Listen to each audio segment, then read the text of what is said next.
నమస్తే, welcome to Suman TV. ప్రస్తుతం మనతో పాటు ప్రముఖ వైద్యులు డాక్టర్ కిరణ్ గంగా ఉన్నారు. వారితో మాట్లాడదాం. హలో డాక్టర్ గారు. నమస్కారం. నమస్తే.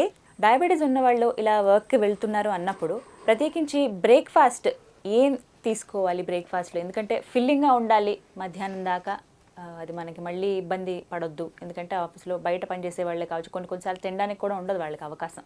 సో ఇంటి దగ్గరే ఫస్ట్ బ్రేక్ఫాస్ట్ ఎలాంటి బ్రేక్ఫాస్ట్ చేసి వెళ్తే బెటర్ అని అంట? చాలా మంచి క్వశ్చన్ మేడం. ఎందుకంటే జనరల్గా మనం పేషెంట్స్తో మాట్లాడినప్పుడు ఇప్పుడు షుగర్ పెరిగింది కదా, ఎందుకు పెరిగింది అని అడిగినప్పుడు ముఖ్యంగా పోస్ట్ ప్రాండిల్ షుగర్స్ ఈ బ్రేక్ఫాస్ట్ గురించి వివరిస్తారనమాట. అంటే బ్రేక్ఫాస్ట్లో జరిగిన లోపాల గురించి ఎక్స్ప్లెయిన్ చేస్తూ ఉంటారు.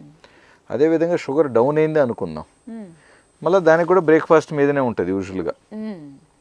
సార్ నాకు లంచ్ లోపు షుగర్ డౌన్ అయింది అని చూస్తే బ్రేక్ఫాస్ట్ అంటే తక్కువ తిన్నామనో, లేదా పలాంది తింటే నాకు డౌన్ అయిందనో ఉంటుంది, లేదా ఎక్కువ తిన్నామనో పలాంది తింటే నాకు షుగర్ ఎక్కువైందనే ఉంటుంది జనరల్గా. సో సమ్మర్లో ముఖ్యంగా వస్తే అండి మనకు ఆయిలీ ఫుడ్స్ ఎక్కువగా పోపేయటం, తిరగబాతేయటం తగ్గించాలండి. ఇప్పుడు మీరు ఇడ్లీ చట్నీస్ వాడుకుంటున్నారు కదా, చట్నీస్లో పోపు వేస్తారు కదా, ఆయిల్ చాలా మినిమం చేయండి, లేదా పోపు వేయకుండా తీసుకోండి. ఈ ఆయిల్ పడటం వల్ల మీకు మళ్ళీ దాహం ఎక్కువ అవుతుంది. అది ఒకటి సమ్మర్లో గుర్తుపెట్టుకోవాల్సింది. అండ్ ఇప్పుడు బిజీగా ఉంటారు, వర్క్ చేసుకుంటున్నారు అనుకున్నప్పుడు వీక్ డేస్లో ముఖ్యంగా సమ్మర్లో మీరు ఇంకా కూడా ఈజీగా, అంటే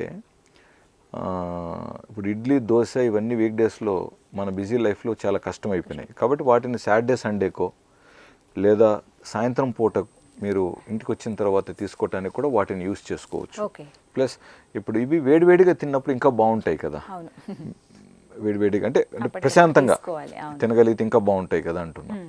సో మార్నింగ్ పూట మీరు త్వరగా తినాలా లేదా దారిలో తినాలనుకుంటున్నారు, వీటికి బెస్ట్ ఏంటంటే రాగి జావా లేదా అంబలి అంటారా, అదేవిధంగా చిరుధాన్యాలు రకరకాలు ఉన్నాయి.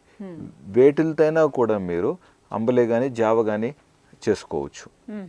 సో వాటర్ లిక్విడ్ ఈజీగా ఉంటుంది, తీసుకోవటం కూడా ఈజీ. లేదో కాస్త తీసుకొని మళ్ళీ ఇంకొక కాస్త 1.5 అవర్ తర్వాత కూడా మళ్ళీ మీరు తీసుకోవచ్చు.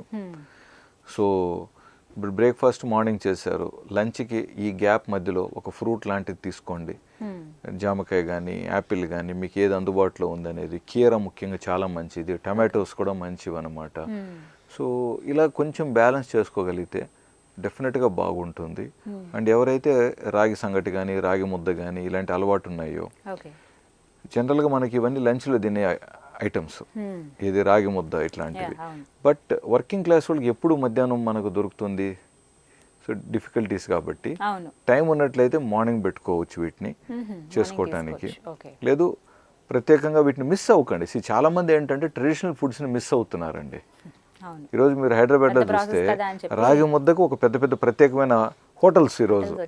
అది ఇంట్లో సరదాగా చేసుకోవాల్సిందే, అది ఒక స్పెషల్ ఐటమ్ అండ్ మంచిది, అది మంచిదండి. బట్ హోటల్స్లో ఏమవుతుంది, దాంట్లో ఎక్కువగా ఆయిల్ పడిపోతుంది. మళ్ళీ మీకు రాగి ముద్దలో కూడా మళ్ళీ నెయ్యి ఎక్కువ కలపటం, ఆయిల్ ఎక్కువ కలపటం జరుగుతుంది. రాగి ముద్దలో మనకి ఎప్పుడు కూడా ఇంట్లో చేసినప్పుడు దాంట్లో ఆయిల్ ఎక్కడిదే, డ్రై అంటే జస్ట్ వాటర్ అండ్ అదర్ కంటెంట్సే కానీ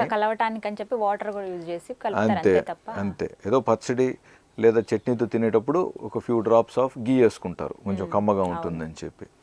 సో మళ్ళీ మనం కొన్ని బలం ఎక్కువగా ఇచ్చేటివి, మనకు దాహం కలిగించకుండా, అరుగుదల ఈజీగా ఉండేటివి, డీహైడ్రేషన్ చేయకుండా సులభంగా అరుగుదల బాగుండేటి ఐటమ్స్ని మనమే ఎంపిక చేసుకోవాలి. అయితే ఇక్కడ కొంతమంది మేము వెయిట్ తగ్గే క్రమంలో ఉన్నాము, డయాబెటీస్ ఉంది, ఓవర్ వెయిట్ ఉన్నాము, వెయిట్ తగ్గడానికి ఈ బ్రేక్ఫాస్ట్ లో ఏదైతే బెటర్ అని అడుగుతున్నారు సార్. ఇదే బెటర్ అంటే మిల్లెట్స్ మళ్ళీ తీసుకుంటే అది హెవీ అవ్వదా అని ఇలా డౌట్. లేదండి, చాలా మంది మిల్లెట్స్ మీద కంప్లైంట్ చేస్తారు. డాక్టర్ నేను ట్రై చేశాను మిల్లెట్స్, నాకు హెవీ అయిపోయింది, నాకు అరుగుదల లేదు, లేదా నాకు వేడి చేసేసింది, లేదా నాకు మోషన్స్ అవుతున్నాయి, లేదా మోషన్ రావట్లేదు, ఇలా ఉంటాయి కంప్లైంట్స్.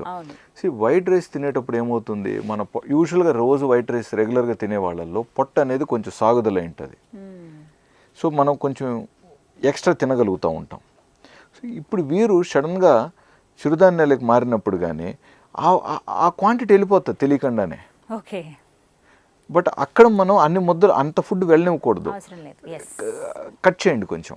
మీకు ఇంకా ఆకలి ఉంది తినాలనుకుంటే ఇంకోటి ఏదైనా సలాడ్ తినండి. కొద్ది రోజులు ఇలా చేసి ఆ పొట్ట సైజు సాగుందాన్ని మనం స్లోగా కొంచెం నార్మల్గా తీసుకురావాలి. ఇప్పుడు ఒక రకంగా మనం బ్యారెటిక్ సర్జరీ చేస్తే పొట్ట సైజు తగ్గటం కూడా అదే పద్ధతే కదా. కుట్టేస్తారు కదా sir. Okay, not commenting on that, I'm just mentioning. So ఇక్కడ కూడా మనం ఏం చేస్తున్నాం, క్వాంటిటీ తగ్గించే ప్రయత్నంలో సాగున్న పొట్టను కూడా మళ్ళీ కొంచెం మనము కన్స్ట్రిక్ట్ చేస్తున్నాం కదా. సో దానికి ఛాన్స్ ఇవ్వాలి, మనం ట్రై చేయాలి దాన్ని.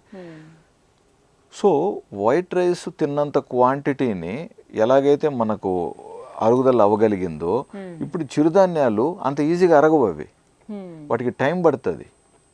కాబట్టి మీకు ఇబ్బంది అనిపిస్తుంది, హెవీ అయిపోతుంది పొట్టలో. కాబట్టి ఇలా షిఫ్ట్ అయ్యే వాళ్ళు స్లో క్వాంటిటీతో, కొంత క్వాంటిటీతో స్టార్ట్ చేయండి. తర్వాత ఎలాగో చిరుధాన్యాలు కాస్త తీసుకున్నా మీకు సరిపోతుంది. మార్నింగ్ టైంలో తీసుకుంటే పర్వాలేదా సార్? హ్యాపీగా తీసుకోండి, చాలా మంచిది. మార్నింగ్ తీసుకుంటే మీకు మధ్యాహ్నం పూట ఆకలి ఎక్కువ ఉండదు. అండ్ మార్నింగ్ డయాబెటీస్ మెడిసిన్స్ తగ్గించే ఛాన్సెస్ ఉంటాయి. పోస్ట్ పాండిల్ పెరగదు కదా. అప్పుడు కాంబినేషన్ సార్, కర్రీ అవి తీసుకోవచ్చా అట్లా? అది ఇంకా మీ ఇష్టం, మీకు ఏది సులభం అనిపిస్తుందో. ఇప్పుడు ఆకుకూరలతో లేదా పప్పు ఆకుకూరలు, లేకపోతే వెజిటబుల్స్ అన్ని వేసుకుని జస్ట్ ఒక ఉప్మా లాగా దాంట్లోనే మంచిగా వెజిటబుల్స్ వేసుకొని తీసుకోవచ్చు. లేదా మీరు ఇప్పుడు రకరకాల చట్నీస్, వెజిటబుల్స్తోనే కూడా మంచిగా చట్నీస్ వేసుకోండి. ఎక్కువగా ఆయిల్ వాడకూడదండి. మనకు తెలిసి తెలియక ఇవాళ రేపు ఇంట్లో ఆయిల్ విపరీతంగా వినియోగం. సో మార్నింగ్ నుంచి ఆయిల్ పడిందంటే ఒకలాంటి డిస్టర్బెన్సెస్ అనమాట. సో మీరు వితౌట్ ఆయిల్ ట్రై చేయండి, అట్లీస్ట్ ఫర్ బ్రేక్ఫాస్ట్. వారంలో 5 రోజులు తేలిగ్గా అనిపిస్తుంది. ముఖ్యంగా ఆల్రెడీ అసిడిటీ ప్రాబ్లంతో ఉన్నవాళ్ళు they can experience it, they will enjoy it.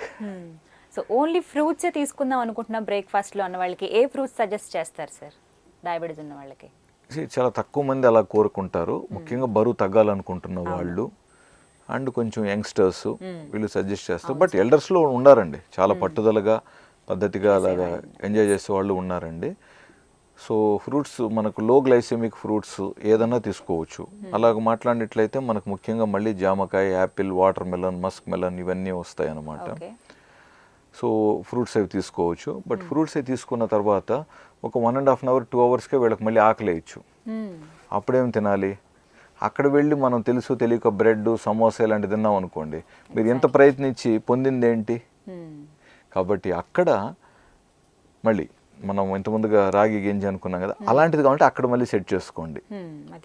లేదు అక్కడ ఇంకొక వెజిటబుల్ సలాడే, మధ్యాహ్నం వరకు మీరు ఓన్లీ ఫ్రూట్స్ వెజిటబుల్స్లోనే ఉండాలనుకున్నారు, వేరే ఎటువంటి ఫుడ్ తినకూడదని డిసైడ్ అయినట్లయితే, ఇప్పుడు మార్నింగ్ ఫ్రూట్స్ తిన్నట్లయితే 1.5 2 hours తర్వాత ఒక చిన్న వెజిటబుల్ సలాడ్ లాంటిది తినండి.